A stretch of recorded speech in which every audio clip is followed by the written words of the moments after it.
शर्मनाक घटना थी। बेटियों को परेड कराया जा रहा है निर्वस्त्र करके। ये देश का दुर्भाग्य है। बहन बेटी के लिए अगर पसीने के साथ साथ खून का एक एक कतरा बहाना पड़ेगा तो हम समाजवादी लोग तैयार हैं। उन महिलाओं को न्याय मिले, वो चाहे किसी समुदाय किसी जात से हो, ये नहीं फर्क पड़ता, वो महिला है और किसी भी महिला के साथ इस तरह से नहीं होना चाहिए। ये बताइए, उस भीड़ में थे सैकड़ों लोग, गिरफ्तार हुए 4 लोग, तो आप उस पर उपलब्धि गिना रहे हैं कि हमने गिरफ्तार 4 लोगों को किया। मोदी जी के अंदर पीड़ा होती है क्या? पीड़ा वो जाके अपने मणिपुर में नहीं दिखा सकते? 1 घंटे का समय नहीं निकाल सकते? मणिपुर में 4 मई को जो घटना घटित हुई थी उसे पूरे देश ने देखा। दरअसल 2 महिलाओं को निर्वस्त्र करके उन्होंने पूरे जहां में घुमाया और उसे पूरे देश ने देखा। इस वीडियो को वायरल होते समय नहीं लगा, लेकिन ये घटना 4 मई को हुई थी, जिसके बाद से ये वीडियो खूब वायरल हुआ और पूरे देश में हर एक नागरिक शर्मिंदा हुआ। लेकिन शर्म से आंखें जिसकी नहीं झुकी वो है सरकार। सरकार ने इस मुद्दे को लेकर के क्या किया और क्या नहीं ये तो जनता जानती है, लेकिन जो लखनऊ की जनता है वो इसको लेकर के बेहद ही आक्रोशित है। इस वक्त हम मौजूद है लखनऊ यूनिवर्सिटी में और लखनऊ यूनिवर्सिटी के बाहर हाल ही में सपा के कुछ कार्यकर्ताओं ने और कुछ छात्रों ने विरोध प्रदर्शन किया था और नरेंद्र मोदी का पुतला फूका था। लेकिन उसके बाद से उनको जेल में बंद करके रखा गया था, जो अब रिहा कर दिया गया है। लेकिन फिर भी उस मुद्दे को लेकर के, इस मांग को लेकर के वो लोग जेल गए थे, वो क्या पूरा हुआ और नहीं पूरा हुआ और किस तरह की और समस्याएं आई उनके सामने, इस विषय पर बात करने के लिए हमारे साथ कुछ कार्यकर्ता मौजूद हैं। तो सबसे पहले आपका नाम? जी, मेरा नाम सर्वेश यादव है और मैं इस घटना पे यही कहूँगा कि सरकार की तो अभी तो आंखें खुली नहीं है। अभी वो संसद में चर्चा करने को तैयार नहीं है। तरह तरह की बहानेबाजी चल रही है। वो विपक्ष पे आरोप लगा रहे हैं और वो सत्ता पक्ष पे, विपक्ष वाले सत्ता पक्ष पे यही चल रहा है, संसद में ये चल रहा है, जबकि बहुत शर्मनाक है। और सत्ता जो है कि वो बिल्कुल निरंकुश हो गई है। सत्ता में बिल्कुल भी कोई भावना नाम की चीज़ नहीं है। निरंकुशता बढ़ती जा रही है बार बार। इस वीडियो के आने के बाद भी अभी तक वहाँ पर मुख्यमंत्री ने इस्तीफा नहीं दिया, ना प्रधानमंत्री वहाँ गए, ना उस समस्या को सुलझाने के लिए कोई कदम उठाए जा रहे हैं। अभी जस का तस स्थिति चल रही है। भले कितनी भी सरकार दावा करे कि हमने कार्रवाई करने की बात कही है। ये बताइए, उस भीड़ में थे सैकड़ों लोग, गिरफ्तार हुए 4 लोग, तो आप उस पर उपलब्धि गिना रहे हैं कि हमने गिरफ्तार 4 लोगों को किया। वीडियो बाहर आई 72 दिन बाद और प्रधानमंत्री बोलते हैं 77 दिन बाद। तो ये बिल्कुल शर्म की बात है और सत्ता निरंकुश है। इस तरह की जो घटनाएं देश में न हो, सरकार को इसके लिए सुपर फास्ट कोर्ट बना के जल्द से जल्द हफ्ते में 2-2 सुनवाई लगा के, चाहे 4-4 लगवानी पड़े, लगा के उन लोगों को फांसी की सज़ा दी जाए और उन महिलाओं को न्याय मिले। वो चाहे किसी समुदाय किसी जात से हो, ये नहीं फर्क पड़ता, वो महिला है और किसी भी महिला के साथ इस तरह से नहीं होना चाहिए। चाहे वो कोई भी धर्म, समुदाय, जनजाति या कहीं से भी हो, महिलाओं के साथ ऐसा बिल्कुल नहीं होना चाहिए। अगर कभी भी कोई भी महिलाओं के साथ इस तरह की घटना होती है, हम तो नहीं चाहेंगे कि कभी हो, तो हम लोग हमेशा खड़े रहेंगे उन लोगों के साथ और हमेशा सरकार का विरोध, चाहे जिसकी सत्ता हो। हम किसी सत्ता के पक्ष में नहीं है या सत्ता के विरोध में, लेकिन जो सत्ता में है उसकी जिम्मेदारी है तो जिम्मेदारी पूरा करें और उन लोगों के ऊपर जल्द से जल्द कार्रवाई करें और सुपर फास्ट कोर्ट बना के उनको सजा सुनाएं। आप लोगों ने नरेंद्र मोदी का पुतला फूंक करके विरोध प्रदर्शन किया, जिसके बाद आपको लेकर के जेल भी गए। जेल से आप लोग रिहा हुए, लेकिन वहाँ पर आप लोगों के साथ क्या क्या हुआ और आपकी मांगे किस तरह से मानी जा रही है या नहीं मानी? देखिए, हमारे लोगों का प्रोटेस्ट मणिपुर की घटना को लेकर था। शर्मनाक घटना थी। बेटियों को परेड कराया जा रहा है निर्वस्त्र करके। ये देश का दुर्भाग्य है। और देखिए, हम लोगों को 22 तारीख को जो हम लोगों ने प्रदर्शन किया था, देश के प्रधानमंत्री का पुतला फूका था, इसमें जो गूंगी बहरी सरकार हो उसको हम लोग जगाना चाहते थे। बताइए, एक साथ 151 लगा के हम लोगों को जेल में ठोस दिया जाता है, अपराधी बना दिया जाता है, अपराधी बना दिया गया। हम छात्र हैं विश्वविद्यालय की, एक बहन एक बेटी की आवाज़ अगर छात्र, किसान, नौजवान ने उठाएगा तो कौन उठाएगा। इसके साथ साथ हम लोगों को जेल भेज दिया गया। तो हम लोगों की रिहाई हुई थी, परसों रिहाई हुई थी। काफ़ी लोग पहुँचे हम लोगों की रिहाई में। सभी साथियों का मैं हृदय की गहराइयों से धन्यवाद अदा करना चाहता हूँ कि इतना प्यार मिला और हम लोगों को ये एहसास हुआ कि गलत की आवाज़ उठाए थे, इसलिए पहुँचे सभी लोग। आज भी विश्वविद्यालय आए हों, लोगों ने स्वागत किया, इसके लिए हम सभी साथियों को बहुत बहुत धन्यवाद अदा करना चाहता हूँ। और कहना चाहता हूँ कि हम समाजवादी लोग हैं, समाजवादी लोग हैं। अगर गलत के खिलाफ बोलना पड़ेगा तो मैं बोलूँगा, न डरूँगा न दबूँगा। और योगी जी से बताना चाहूँगा कि आप पुलिस लगा लो, प्रशासन लगा लो, हम छात्र हैं और बहन बेटी के लिए अगर पसीने के साथ साथ खून का एक एक कतरा बहाना पड़ेगा तो हम समाजवादी लोग तैयार हैं। बहुत बहुत धन्यवाद। तो यहाँ पर सरकार की बात की जा रही है और एक पर्टिकुलर पार्टी की बात की जा रही है, लेकिन अगर हम मणिपुर की घटना को देखें उसके बाद राजस्थान में भी एक ऐसी ही घटना सामने आई, बंगाल से भी ऐसी ही घटना सामने आई, जिसको लेकर के पूरे देश में ना कोई विरोध प्रदर्शन हुआ, ना ही किसी ने कोई आवाज़ उठाई। इसके पीछे क्या केवल आदिवासी होना या फिर कोई एक पर्टिकुलर जाति और समुदाय से बिलोंग करना है, या फिर एक पार्टी को लेकर, राजनीतिक पार्टी को लेकर के सवाल उठाया जाता है? देखिए, हमारा नाम तौकीर गाजी है, मैं विश्वविद्यालय का छात्र हूँ। सबसे पहले मैं अपने तमाम क्रांतिकारी साथियों को सलाम करना चाहूँगा। मैं बता देना चाहता हूँ कि जो आपने राजस्थान का जिक्र किया है, वहाँ की सरकार, वहाँ के डीजीपी ने साफ साफ बोल दिया कि ऐसी घटना यहाँ कोई नहीं हुई थी, और जो मणिपुर में घटना हुई है उससे कोई छिपा नहीं है। जो मणिपुर में घटना हुई उसका वीडियो वायरल हुआ, उसका शुरुआत और अंत तो किसी ने नहीं देखा। उन बहनों के साथ क्या हुआ होगा किसी को नहीं पता है। अगर बात करी जाए मणिपुर सरकार की तो मोदी जी, गृह मंत्रालय और वहाँ के सीएम साहब सब शांत हैं, कोई भी एक शब्द बोलने के लिए तैयार नहीं होता है। मोदी जी के अंदर पीड़ा होती है, क्या पीड़ा वो जाके अपने मणिपुर में नहीं दिखा सकते? 1 घंटे का समय नहीं निकाल सकते? रूस जाते हैं, यूक्रेन जाते हैं, अमेरिका जाते हैं, क्या मणिपुर इतना दूर हो गया है कि वो मणिपुर नहीं जा सकते? हम लोगों को, जब हम लोग यहाँ लखनऊ विश्वविद्यालय गेट नंबर 1 पे पहुँचते हैं, समाजवादी के तमाम साथी गेट नंबर 1 पे पहुंचकर नरेंद्र मोदी जी का पुतला फूंकते हैं, विरोध प्रदर्शन करते हैं कि वहाँ के कार्रवाई क्यों नहीं हो रही है। तो ये तानाशाही सरकार, ये ढोंगी बाबा की सरकार हम लोगों को इको गार्डन भेज देती है। इको गार्डन में 4 बजे तक रखा जाता है। 4 बजे तक हमको लगता है कि हमको केवल इको गार्डन से छोड़ दिया जाएगा, लेकिन प्रशासन इतना डर जाता है कि समाजवादी खून, समाजवादी उबाल ये कहीं पूरे उत्तर प्रदेश में न फैल जाए, तमाम क्रांतिकारी छात्र कहीं पूरे उत्तर प्रदेश में न शामिल हो जाएं। इसलिए योगी बाबा की सरकार और ये तानाशाही डरी हुई सरकार ने हम तमाम समाजवादी साथियों को जेल भेज दिया, और जेल भी भेजा तो इस तरह से कि एक भी जानकारी नहीं दी कि हम अपने घर पे खबर कर सकें कि हम अपने साथियों को खबर कर चुके हैं। जहाँ तहाँ से कई साथी वहाँ पहुँचे थे तो उन्होंने खबर किया विश्वविद्यालय में। हम लोगों को बलरामपुर हॉस्पिटल में जब भेजा गया मेडिकल के लिए तो वहाँ पे तमाम 200-300 साथी हमारे मौजूद थे, और जब वहाँ सब साथी पहुँचे तो उन्हों के माध्यम से अन्य लोगों को भी खबर हुई। हम लोगों को गोसाईगंज जेल भेजा गया। वहाँ जब हम लोग गए तो वहाँ भी हम लोगों को पूरा समर्थन मिला। कोई भी अधिकारी, कोई भी कर्मचारी, कोई भी वहाँ का कैदी भी ये नहीं कह रहा था कि आप लोग गलत करके आए हैं। सब यही कह रहे थे कि प्रशासन, सरकार डरी हुई है, आप लोगों को इसीलिए जेल भेजा गया है। और मैं यही कहना चाहूँगा कि छात्रों को, किसानों को, नौजवानों को अपनी आवाज़ उठाते रहना चाहिए और लगातार उठाते रहना चाहिए। तो क्या छात्र केवल तभी आवाज़ उठाएंगे? अभी जैसा कि आपने कहा कि राजस्थान में ऐसा, मतलब वहाँ पे प्रशासन ने कहा है कि ऐसी कोई वीडियो वायरल नहीं हुई है, ऐसी कोई घटनाएं वायरल, लेकिन हर 15 से 16 मिनट में एक महिला का रेप होता है और हुआ भी होगा, इसमें कोई शक नहीं है। ये कोई ज़रूरी है कि वीडियो वायरल हो तो ही हम ये मानेंगे कि वो उस महिला के साथ ऐसा कुछ हुआ होगा या नहीं हुआ होगा? देखिए, समाजवादी छात्र सभा, समाजवादी पार्टी हमेशा नारी के सम्मान के लिए खड़ी रहती है। हमको भी जहाँ तक जानकारी लगती है हम हर एक नारी के लिए खड़े रहते हैं। जहाँ तक हमको पता चला कि मणिपुर में यह हिंसा हुई, मणिपुर की बात हुई, हम लोग वहाँ पहुँचे। अगर राजस्थान में ऐसी कोई घटना आती तो राजस्थान सरकार के खिलाफ भी हम लोग आंदोलन करते।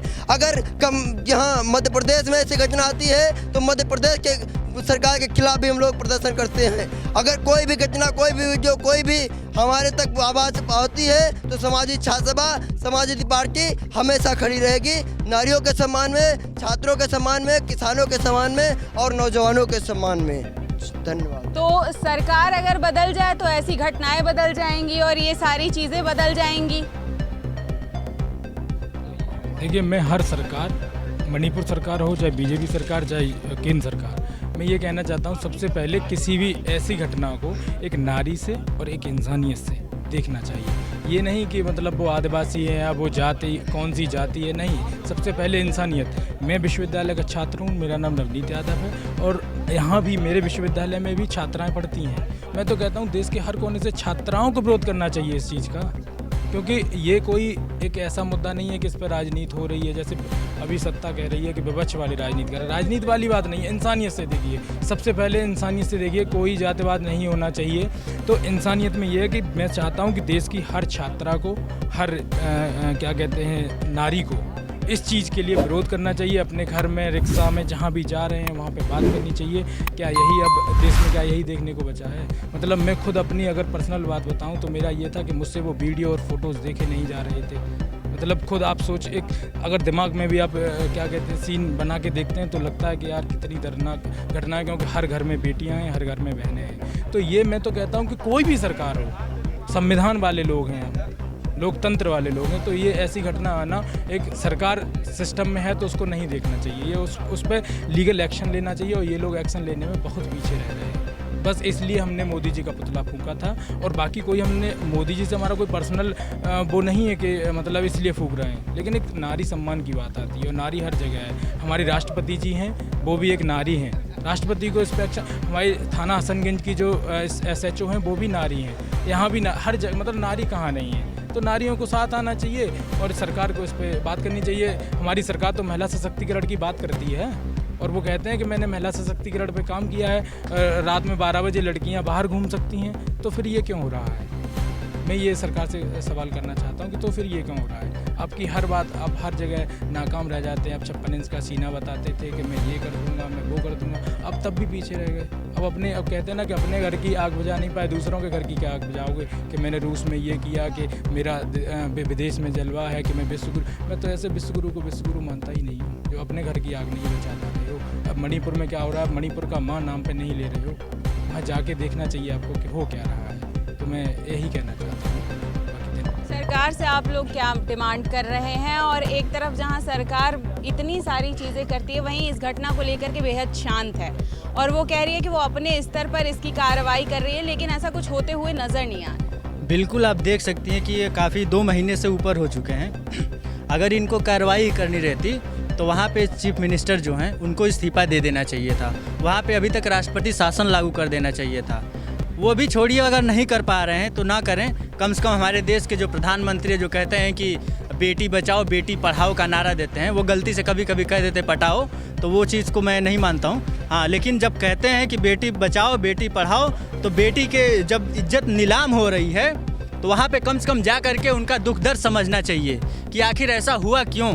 और होता भी है तो वहाँ का जो चीफ मिनिस्टर है वो कहता है कि अरे ये तो घटना बहुत पुरानी है। अरे तुमको शर्म आनी चाहिए कि इतनी पुरानी घटना है और आज पूरे देश को पता चल रही है और तुमको पता नहीं है, तुम इस पर कोई एक्शन नहीं लिए हो। और जब पूरी घटना पूरे देश में फैल जाती है, यहाँ तक कि विदेशों में इसकी बेइज्जती पूरी विदेशों में भी हो रही है। ये डंका पीटते रहते हैं कि मुझे यूक्रेन का युद्ध रोकने के लिए बुलाया जा रहा है। अरे तुम अपने देश का तो युद्ध रोक नहीं पा रहे हो, तुम जाओगे यूक्रेन का युद्ध रोकने के लिए। तो मैं ये कहना चाहूँगा कि हमारे देश की जो हालत है बहुत ही बदतर स्थिति में चली गई है। ये बार बार कहते हैं कि 70 साल का हिसाब 70 साल का हिसाब। मैं किसी पार्टी से अभी हूँ नहीं, लेकिन क्या ये इन्होंने 70 साल कह के पूरे भारत देश को 70 साल से भी पीछे कर दिया है। आज आप देख सकते हैं कि न महिलाएं सुरक्षित हैं, न किसान सुरक्षित है, न छात्र सुरक्षित है। मैं छात्र हूँ, हमेशा छात्र हित के लिए हमेशा लड़ता रहूँगा, चाहे मुझे जेल डाल दो, चाहे कुछ भी कर दो। जैसा कि आप देख सकते हैं, छात्र हित की बात किया जाए तो छात्रों के लिए पर दिन ये जो है कि नई नई स्कीमें लेके आ रहे हैं। शिक्षा इतनी महंगी कर रहे हैं, खाने पीने की सब्जियां इतनी महंगी कर रहे हैं। ये चीज़ें क्यों बढ़ रही हैं? आखिर क्या इसका कारण है? इसका तोड़ निकालना चाहिए। अभी इनको अगर चुनाव लड़ना होगा तो उसका तोड़ निकाल लेंगे कि हमें इंडिया का कुछ और बनाना चाहिए, इंडिया ये है। जैसे विपक्षी पार्टियां मिल करके इंडिया नाम दी हैं, तो उसको तोड़ मरोड़ करने के लिए इनके पास समय है, पूरा भरपूर समय है, लेकिन मणिपुर जाने के लिए समय नहीं है। दूसरी चीज़, आपके चैनल के माध्यम से मैं ये भी बताना चाहूँगा कि महिला होने के नाते जो हमारे हसनगंज की थाना है हसनगंज का, जिसकी SHO महिला हैं, उनको थोड़ा सोचना चाहिए कि कल को ऐसा हो ना, लेकिन कल को क्या उनके घर परिवार के साथ अगर ऐसा होगा तो क्या उनके पक्ष में जो आएगा उनको ऐसे ही जेल में डाल देंगी? नहीं डालेंगी। उनको सोचना चाहिए इस बारे में, और उसके बाद ठोस कदम उठाना चाहिए। वो कोई ऐरी गैरी ऐसे उठा करके उनको गद्दी नहीं बैठा दिया है। पढ़ी लिखी होंगी, पूरी देश दुनिया को देखी होंगी, जानी होंगी, तब जा कर के वो SHO बनी हुई हैं। तो उनसे मेरा बस एक ही रिक्वेस्ट है कि मैडम आप भी थोड़ा इन चीज़ों पे ध्यान दीजिए और देश की महिलाओं के साथ जो अत्याचार हो रहा है ना, उसके खिलाफ आप भी कुछ बोलिए, और नहीं बोल पा रही हैं तो सहयोग कम से कम करिए, क्योंकि हम छात्र हैं, कोई हम लोग नेता और कोई गुंडा नहीं है। ठीक है, इतनी बड़ी कार्रवाई नहीं करनी चाहिए। जी धन्यवाद। महिलाओं के साथ देश में इस तरह का हो रहा है और इस देश की खुद ही एक महिला प्रधान है, लेकिन तब भी महिलाओं की ये दशा है देश में। इस तरह की घटनाओं से समाज पर किस तरह का असर पड़ता है? मैं समाज पे इस तरह का असर पड़ता है, हम जहाँ तक चाहते हैं कि महिलाओं को बराबरी मिले, महिलाएं हम पुरुषों के साथ कदम बढ़ाकर चलें, लेकिन महिलाओं की जो सुरक्षा की बात करते हैं तो महिलाओं को रात में निकलने से डर लगने लगा है। और मैम जब उनकी हालत ऐसी होती जा रही है कि 70 साल पहले जैसी महिलाओं की हालत होती थी कि वो अगर पढ़ने जाती तो उन्हें रोक लिया जाता, आजकल भी कुछ वैसी हालत होती जा रही है। जैसे मणिपुर की आप हिंसा देख रही हैं, वो केवल हिंसा मणिपुर की ही नहीं है, वो पूरे देश की है, क्योंकि अभी वीडियो केवल मणिपुर का सामने आ रहा है। कहीं अभी आप राजस्थान का देखेंगी, थोड़े दिन पहले यूपी में भी बहुत सारे रेप हुए हैं, गैंग रेप हुए हैं, उनके बाद महिलाओं को रात में ही जला दिया गया है। इसके बाद प्रधानमंत्री जी से मैं ये कहना चाहूँगा कि जब आप यूक्रेन और रसिया को आंख दिखा के उनका युद्ध 2 घंटे के लिए 3 घंटे के लिए रुकवा सकते हैं, तो मणिपुर तो बहुत दूर नहीं है, मणिपुर तो भारत का ही हिस्सा है, और वो तो उसका तो आप 1 मिनट में हल कर सकते हैं। एक ट्विटर पे ट्वीट होता है कि फ्रांस में कुछ दंगे हो जाते हैं, उसके लिए योगी की मांग होती है, तुरंत पूरी सरकार एक्टिव हो जाती है, उसे रीट्वीट करने लगते हैं कि देखो योगी जी की मांग फ्रांस में हो रही है, योगी बहुत डिमांड में है। तो योगी जब इतने डिमांड में है, मोदी जब इतने डिमांड में है, तो मणिपुर को क्यों नहीं सही कर पा रहे हैं जहाँ पर उनकी स्वयं की सरकार है। और मैं आपको एक बात और कहना चाहूँगा कि जैसे राहुल गांधी जी की इन्होंने सदस्यता रद्द की थी, उन्होंने संसद के बाहर केवल ये कहा था कि जो भी चोर होते हैं वो मोदी ही क्यों होते हैं। अभी कल ही परसों में एक उन्होंने मनोज तिवारी जो एनडीए के मतलब बीजेपी के सांसद हैं, उन्होंने सभी उनको नामर्द कहा है। जो मणिपुर हिंसा पर वो बात करना चाह रहे थे, सांसद विपक्षी सांसद बात करना चाह रहे थे, उस पर उन्होंने कहा है कि ये सारे नामर्द, और भी कुछ गलत वर्णों का यूज किया है। तो मैं मोदी जी से और जो स्पीकर हैं, स्पीकर पहुँचे, मैं उनसे ये प्रश्न करना चाहूँगा, क्या इनकी सदस्यता रद्द होगी? इससे पहले संजय राउत जी की सदस्यता रद्द हुई केवल इस बात पर कि उन्होंने मणिपुर पर सवाल उठाया है। क्या मैं ये भी पूछना चाहता हूँ, क्या भारत में लोकतंत्र खत्म होता जा रहा है? अगर मणिपुर को आप नहीं रोक पा रहे हैं तो धीरे धीरे मणिपुर की घटनाएं और जगह होंगी, तो आप उन्हें रोकने में सक्षम होंगे। इसके बाद मैं मोदी जी से ये भी कहना चाहूँगा कि ये कुर्सी है तुम्हारा जनाजा तो नहीं, ये कुर्सी है तुम्हारा जनाजा तो नहीं, कुछ कर नहीं सकते तो उतर क्यों नहीं जाते? सर धन्यवाद।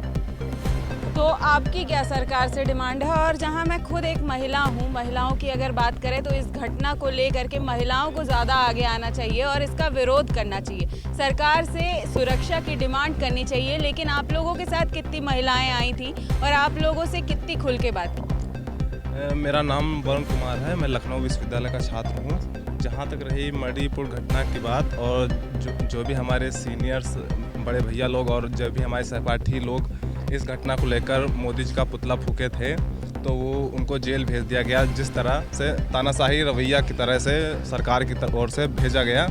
लेकिन जो भी ये सरकारें हैं और जो जी मोदी जी कहते हैं कि बेटी बचाओ बेटी पढ़ाओ, तो वैसे देश में हम रह रहे हैं, और इस देश में बेटी बचाओ और बेटी पटाओ का नारा जैसे देते हैं, तो वो तो गलती से समझ लो दे दिए।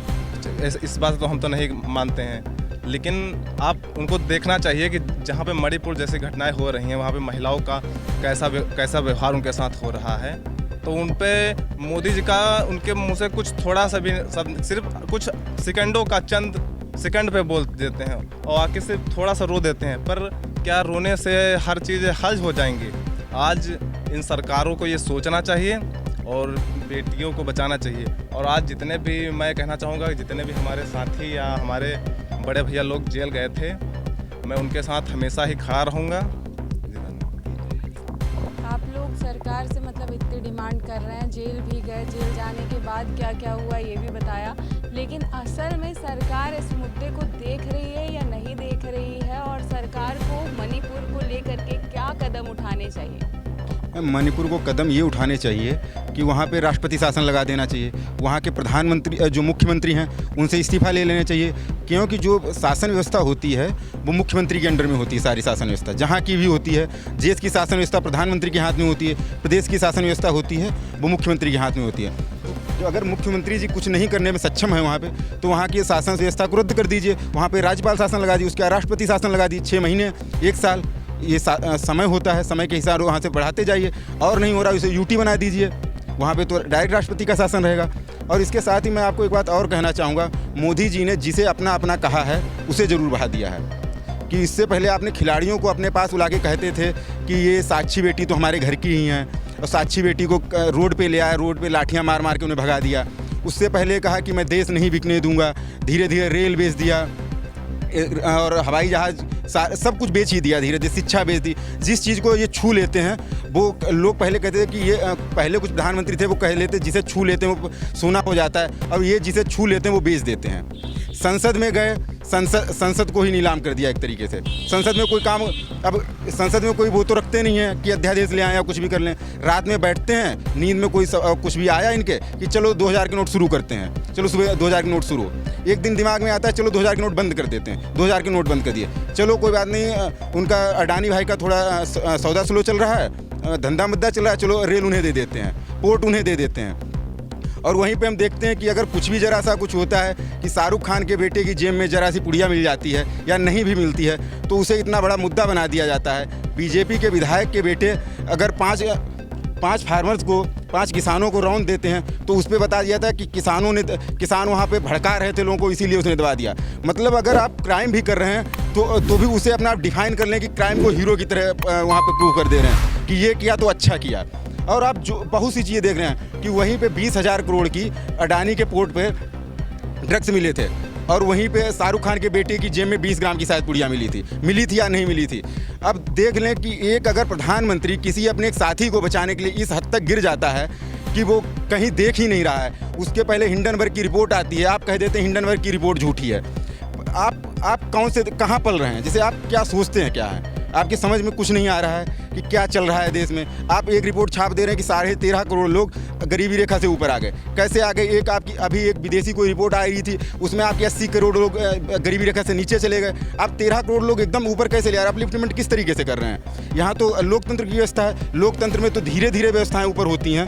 आप किस तरीके से व्यवस्थाएँ ऊपर बढ़ा रहे हैं कि 13 करोड़ लोग एकदम अपलिफ्टमेंट हो गए? अरे झूठ बोलिए, सलीके से झूठ बोलिए कि आप कह रहे हैं कि 2 करोड़ लोगों को रोजगार दे देंगे। 2 करोड़ लोगों को रोजगार देते हैं, फिर अगले दिन आपके पेपर में आता है कि 20 लाख लोगों को दिया गया रोजगार, मेले में मिला तो 20 लाख लोगों को ही रोजगार। फिर उसके बाद एक दिन पेपर में आता है 40 लाख लोगों को। जब टोटल मिला के काउंट किया जाता है तो 1 लोग को भी रोजगार नहीं मिलता है। उसके बाद आप अगर देखते हैं कि धीरे धीरे करके आप सभी के रोजगार छीन लेते हैं। किसी को अगर सरकारी पहले कोई किसी सरकार को समायोजन करके गई है, किसी शिक्षा मित्रों का आप देख लें कि उसमें उन्होंने समायोजन किया था शिक्षा मित्रों का, इन्होंने आते समायोजन रद्द कर दिया। उसके अलावा अगर आप कोई चीज़ रद्द कर रहे हैं उसकी भी कुछ क्वालिफिकेशंस होती हैं, उस लेवल पे करिए। आप वहाँ पे कुछ लोग टेट क्वालिफाइड थे, कुछ लोग सीटेट क्वालिफाइड थे, उनको भी आपने उसी श्रेणी में रख दिया। उसके बाद आपने एक नारा दे दिया शिक्षा मित्रों के लिए कि सब 12वीं पास हैं। आपके दिमाग में खुद आ रहा है आप कितने पास हैं? इंटायर पॉलिटिकल साइंस की आप डिग्री लिए घूम रहे हैं, पूरे देश में कोई आपका क्लासमेट नहीं है, पूरे देश में कहीं डिग्री नहीं उस इंटायर पॉलिटिकल साइंस की चल रही, आप अकेले इंटायर पॉलिटिकल साइंस से पढ़े हुए हैं। अगर इतने ही टैलेंट है तो देश हमारे 1 नंबर पे क्यों नहीं जा रहा है? अब जब किसी चीज़ की बात हो जाए पाकिस्तान चले जाओ, आप दुनिया की 5वीं अर्थव्यवस्था बनने जा रहे हैं और 142वें नंबर वाले से आप अपना वो कर रहे हैं, कंपटीशन कर रहे हैं, तो आपको शर्म आनी चाहिए। मैं तो कह रहा हूँ कि 70 साल के हो गए, छोड़ दो शासन। जो 60 साल के बाद आदमी भी रिटायर हो जाता है, सरकारी नौकरियां छोड़ दी जाती हैं 60 साल का, इसीलिए कि आदमी के दिमाग में उतनी अच्छी तरीके से नहीं जाता है। आप तो 75 के करीब होने जा रहे हैं, तो जब दिमाग नहीं चल रहा है तो छोड़ दीजिए, दूसरे लोगों को आने दीजिए। क्यों आप वहीं पे बैठे हुए कुंडली मार के? वही मैं फिर से वही शेर कहना चाहूँगा कि ये कुर्सी है, तुम्हारा जनाजा तो नहीं, कुछ कर नहीं सकते तो उतर क्यों नहीं जाते? धन्यवाद। तो सरकार मणिपुर हिंसा को लेकर के और मणिपुर में हुई घटनाओं को लेकर के कोई सवाल नहीं उठा रही है, ना ही कोई लोगों के सवालों का कोई जवाब दे रही है। इतने सारे छात्र जो हैं, देश के हर नागरिक इस घटना को लेकर के बेहद शर्मिंदा है और उसके बाद देश के अलग अलग हिस्सों में इसको लेकर के आवाज़ भी उठाई गई है, लेकिन सरकार की चुप्पी अभी भी बनी हुई है। सरकार केवल अपनी विपक्षी पार्टियों पर तंज कसने में लगे हुई है, ना कि मणिपुर की घटना को लेकर के कोई कार्रवाई कर रही है। इन छात्रों का कहना है कि उन्होंने कुछ दिनों पहले इस घटना को लेकर के विरोध प्रदर्शन किया, जिसके बाद उनको जेल में डाल दिया गया। लेकिन ये कहाँ तक सही है कि किसी घटना को लेकर के प्रदर्शन किया जाए तो उनको छात्रों को, खासकर छात्रों को जेल में डाल दिया जाए और कई दिनों तक जेल में बंद रखा जाए। और खासकर इस तरह की घटना जो कि मणिपुर में हुई, 2 महिलाओं को निर्वस्त्र करके पूरे शहर में घुमाया गया और उसके बाद उनका वीडियो वायरल किया गया और उन्होंने महिलाओं का कहना है कि उन्होंने छुपने की कोशिश भी की थी, पुलिस वैन में छुपने की कोशिश की, लेकिन पुलिस ने भी उनका साथ नहीं दिया था और उनको वैन से उतार दिया था। उसके बाद इस तरह की घटना सामने आई। ये वीडियो आपको अच्छी लगे तो ज़रूर कमेंट और लाइक करिए, लेकिन इस घटना पर अपनी प्रतिक्रिया भी दीजिए कि आपको ये घटना किस तरह से समझ आती है और सरकार का जो रवैया है इस घटना को लेकर के उसको आप किस तरह से देखते हैं। कैमरा पर्सन रमन के साथ मैं Sonali Singh, news time media, Lucknow.